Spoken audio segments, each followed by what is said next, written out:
જય માતાજી મિત્રો, આજે આપણે વાત કરવાના છીએ જર્મનીમાં વહુએ સાસુની છેલ્લી ઈચ્છા પૂરી કરી. સૌરાષ્ટ્રના એક નાના ગામમાં સવિતાબેન પોતાના એકના એક દીકરા રાહુલ સાથે રહેતા હતા. તેમના પતિનું ઘણા વર્ષો પહેલા અવસાન થઈ ગયું હતું. ત્યારથી તેમણે એકલા હાથે દીકરાને ઉછેર્યો હતો. ખેતીનું થોડું કામ અને લોકોના ઘરે સિલાઈ કરીને તેમણે ઘર ચલાવ્યું હતું. પોતાની દરેક ખુશી છોડીને દીકરાને ભણાવ્યો હતો. સવિતાબેન હંમેશા કહેતા, મારે મારા દીકરાને એવી જગ્યા પર પહોંચાડવો છે કે જ્યાં તેને ક્યારે મુશ્કેલી ન પડે. રાહુલ પણ ખૂબ મહેનતુ હતો. અભ્યાસ પૂર્ણ કર્યા પછી તેને જર્મનીની એક ઓટોમોબાઈલ કંપનીમાં નોકરી મળી. આખા ગામમાં ખુશીનો માહોલ હતો.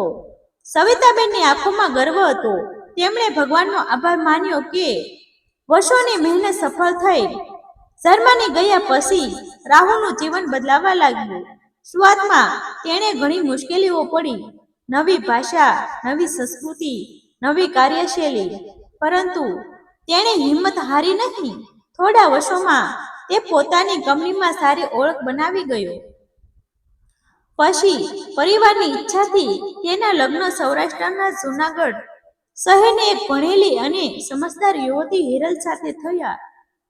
હિરલ સ્વભાવથી હોશિયાર હતી. તેણે MBA કર્યું હતું. લગ્ન પછી થોડા મહિનામાં જ તેને પણ જર્મનીમાં નોકરી મળી ગઈ. બંનેનું જીવન સારી રીતે આગળ વધવા લાગ્યું. બંને સવારે નોકરીએ જતા, સાંજે સાથે ઘરે આવતા. રજાના દિવસે ફરવા જતા. શરૂઆતના દિવસો ખૂબ સુંદર હતા. સવિતાબેન ભારતમાં એકલા રહેતા હતા. રાહુલ રોજ ફોન કરતો. હિરલ પણ તેમની સાથે પ્રેમથી વાત કરતી. દર તહેવારે વિડીયો કોલ થતો. સવિતાબેન લાગતું કે તેમની વહુ ખરેખર દીકરી જેવી છે. પરંતુ સમય સાથે પરિસ્થિતિ બદલાતી ગઈ. ઉંમર વધતા સવિતાબેનને એકલતા અનુભવવા લાગી. ઘણીવાર તેમની તબિયત પણ ખરાબ રહેતી. આખરે રાહુલે નક્કી કર્યું કે હવે માતાને જર્મની લઈ જવી જોઈએ. ઘણા પ્રયત્નો પછી જરૂરી પ્રક્રિયા પૂર્ણ થઈ અને સવિતાબેન જર્મની આવી ગયા. શરૂઆતના થોડા અઠવાડિયા ખૂબ આનંદમાં પસાર થયા. સવિતાબેનને જર્મનીનું સ્વસ્થ વાતાવરણ ગમ્યું. મોટા રસ્તા, સમયનું પાલન, સુંદર બગીચા, બધું જ તેમને નવાઈ લાગતું. હિરલ પણ તેમને ખૂબ કાળજી રાખતી. રોજ સવારે ચા બનાવી આપતી. તેમને શહેર ફરવા લઈ જતી. પરંતુ ધીમે ધીમે રોજિંદા જીવનની વાસ્તવિકતા સામે આવવા લાગી. જર્મનીમાં બંને પતિ પત્ની આખો દિવસ નોકરી કરતા. ઘરે આવીને રસોઈ બનાવવી, સફાઈ કરવી, કપડાં ધોવા, ખરીદી કરવી, બધું પોતે જ કરવું પડતું. ભારતમાં જેમ દરેક કામ માટે મદદ સરળતાથી મળી જાય તેમ અહીં શક્ય નહોતું. હિરલ આખો દિવસ કામ કરીને થાકી જતી. ક્યારેક બહારનું જમવાનું મંગાવી લેતી. ક્યારેક તૈયાર ખોરાક ગરમ કરીને ખાઈ લેતી. પરંતુ સવિતાબેનને આ બધું ગમતું નહોતું. તેઓ કહેતા, ઘરનું તાજું જમવાનું જ સારું, રોજ બહારનું ખાવું સારું નથી. હિરલ સમજાવતી, માં, અહીં સમય બહુ ઓછો મળે છે. બંને નોકરી કરીએ છીએ. દરરોજ બધું શક્ય નથી. સવિતાબેન કહેતા, સમય કાઢવો પડે, ઘર પહેલા આવે. આવી નાની નાની બાબતો ધીમે ધીમે મોટા મતભેદમાં બદલાવા લાગી. ક્યારેક રસોઈ વિશે, ક્યારેક કપડાં વિશે, ક્યારેક ઘરની ગોઠવણી વિશે. બંનેમાંથી કોઈ ખરાબ નહોતું. બંને પોતાની રીતે સાચા હતા. પરંતુ બંને એકબીજાની પરિસ્થિતિને પૂરેપૂરી સમજી શકતા નહોતા. એક રવિવારે હિરલે વિચાર્યું કે આજે બહાર જઈને જમીએ. આખું અઠવાડિયાનું કામ કર્યા પછી થોડો આરામ મળશે. પરંતુ સવિતાબેને સ્પષ્ટ ના પાડી. તેમણે કહ્યું, રવિવારે તો ઘરમાં ખાસ રસોઈ થવી જોઈએ. બહાર જમવાનું શું આનંદ? હિરલે ઘણું સમજાવ્યું, પરંતુ વાત આગળ વધી ગઈ. રાહુલ બંનેને સમજવાનો પ્રયત્ન કરતો રહ્યો, છતાં કોઈ સાંભળવા તૈયાર નહોતું. સમય જતાં ઘરમાં વાતાવરણ બદલાઈ ગયું. પહેલા જ્યાં હાસ્ય સંભળાતું હતું ત્યાં હવે શાંતિ સવાઈ ગઈ. હિરલ ઓછું બોલવા લાગી. સવિતાબેન પણ પોતાના રૂમમાં વધારે સમય પસાર કરવા લાગ્યા. રાહુલ ઓફિસમાંથી ઘરે આવતો ત્યારે તેમને સમજાતું નહોતું કે પહેલા કોને સમજાવે. એક દિવસ સવારે હિરલ ઓફિસ જવા તૈયાર થઈ રહી હતી. મીટિંગ હોવાથી તેને મોડું થતું હતું. સવિતાબેને કહ્યું, રસોઈ કર્યા વગર બહાર ન નીકળાય. હિરલે શાંતિથી જવાબ આપ્યો, માં, આજે ખૂબ મોડું થઈ રહ્યું છે. સાંજે આવીને બનાવી લઈશું. સવિતાબેન ગુસ્સે થઈ ગયા. તેઓ બોલ્યા, નોકરી જ બધું નથી, ઘર પણ સંભાળવું પડે. હિરલ પણ પહેલી વાર થોડા કડક અવાજમાં બોલી ગઈ, હું પણ આખો દિવસ મહેનત કરું છું. હું મશીન નથી. ઘરમાં અચાનક શાંતિ છવાઈ ગઈ. રાહુલ બંનેની વચ્ચે ઊભો હતો. તેને સમજાતું નહોતું કે કોની તરફ બોલવું. તેણે બંનેને શાંત રહેવા કહ્યું, પરંતુ બંનેના મનમાં દુઃખ બેસી ગયું. કે દિવસ પછી સવિતાબેને નક્કી કરી લીધું કે હવે તેઓ ઓછું બોલશે. હિરલે પણ જરૂરી વાત સિવાય કંઈ કહેવાનું બંધ કરી દીધું. એક જ ઘરમાં રહેતા હોવા છતાં બંને વચ્ચે અંતર વધી ગયું.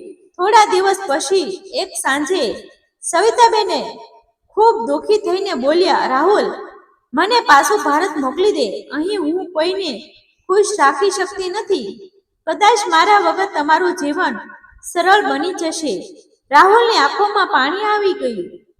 તેણે માતાનો હાથ પકડીને કહ્યું, માં, આવું ફરી ક્યારે ન બોલતા. આ ઘર તમારું જ છે. હિરલે પણ આ વાત સાંભળી તેના મનમાં દુઃખ થયું. તેને સમજાતું હતું કે સાસુને ખરાબ લાગ્યું છે, પરંતુ તેને પણ લાગતું હતું કે કોઈ તેની થાક અને જવાબદારીઓને સમજતું નથી. બીજા દિવસે સવારમાં સવિતાબેનને અચાનક ચક્કર આવ્યા. તેઓ જમીન પર પડી ગયા. રાહુલ અને હિરલ ગભરાઈ ગયા. બંને તરત તેમને નજીકની હોસ્પિટલમાં લઈ ગયા. ડોક્ટરોએ તપાસ શરૂ કરી.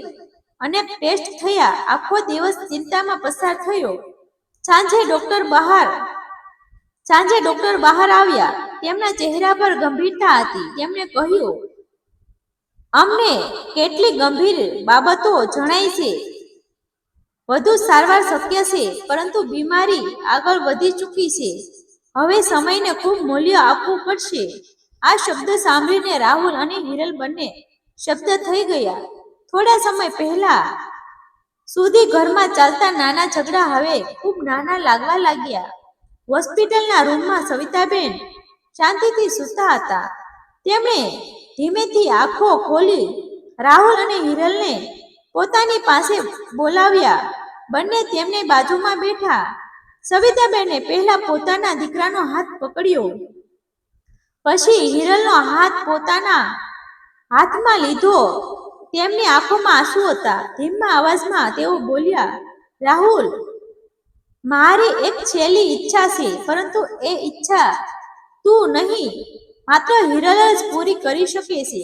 આ શબ્દ સાંભળીને રાહુલ અને હિરલ એકબીજા સામે આશ્ચર્યથી જોવા લાગ્યા.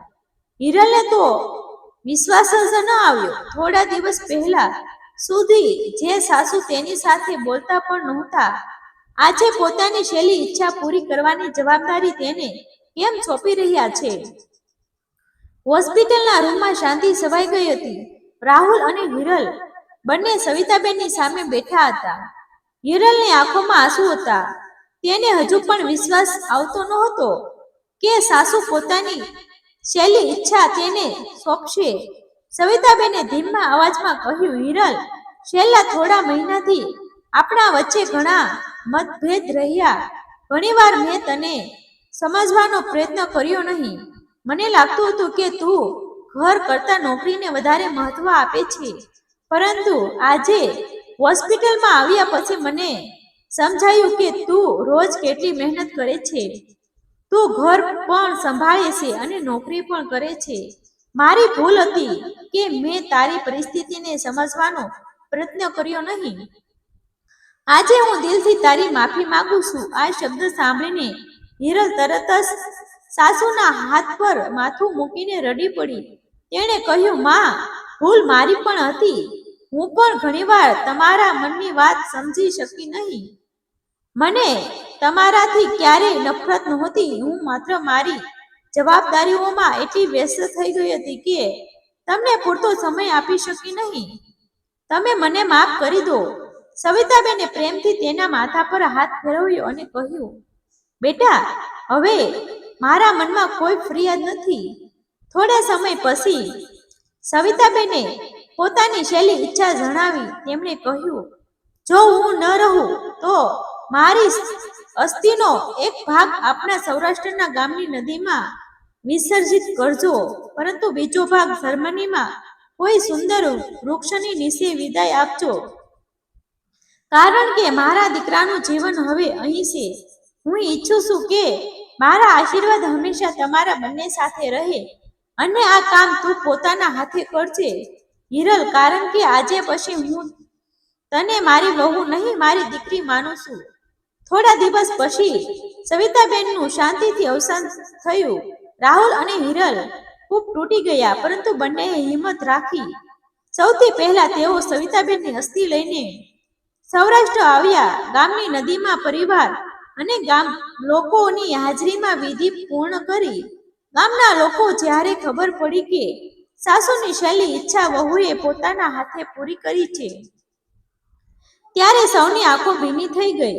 ઘણા વૃદ્ધોએ કહ્યું, આજે હિરલે સાબિત કરી દીધું કે સંબંધો માત્ર લોહીથી નહીં, પરંતુ પ્રેમ અને ફરજથી બને છે.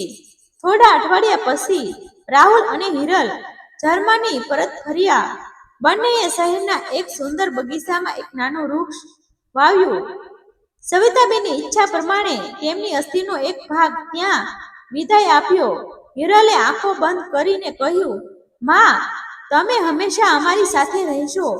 હવે હું તમારી દરેક શીખને મારા જીવનમાં ઉતારીશ. આ ઘટનાએ રાહુલ અને હિરલના જીવનને હંમેશા માટે બદલી નાખ્યું. બંનેએ નક્કી કર્યું કે હવે કોઈ મતભેદને મનમાં જગ્યા નહીં આપે. વાતચીતથી દરેક સમસ્યાનો ઉકેલ આવશે. સવિતાબેન ભલે આજે તેમની વચ્ચે ન હતા, પરંતુ તેમની વિદાય પહેલા પરિવારને સૌથી મોટો પાઠ શીખવ્યો હતો. સંબંધો જીતવાથી નહીં, પરંતુ એકબીજાને સમજવાથી અને માફ કરવાથી મજબૂત બને છે. સાસુ અને વહુ વચ્ચે પ્રેમ જન્મે તો આખું ઘર સ્વર્ગ બની જાય છે. એ સવિતાબેનની સાચી છેલ્લી ઈચ્છા હતી, અને હિરલે તેને દિલથી પૂરી કરી હતી. ડિસ્ક્લેમર: આ સ્ટોરી સત્ય ઘટનાઓ પરથી પ્રેરિત કાલ્પનિક રજૂઆત છે. આમાં દર્શાવેલા તમામ પાત્રો, નામ અને ઘટનાઓ કાલ્પનિક છે. કોઈ પણ વ્યક્તિ અથવા વાસ્તવિક ઘટના સાથે સમાનતા માત્ર સહયોગ ગણવી. આભાર મિત્રો. ગમે તો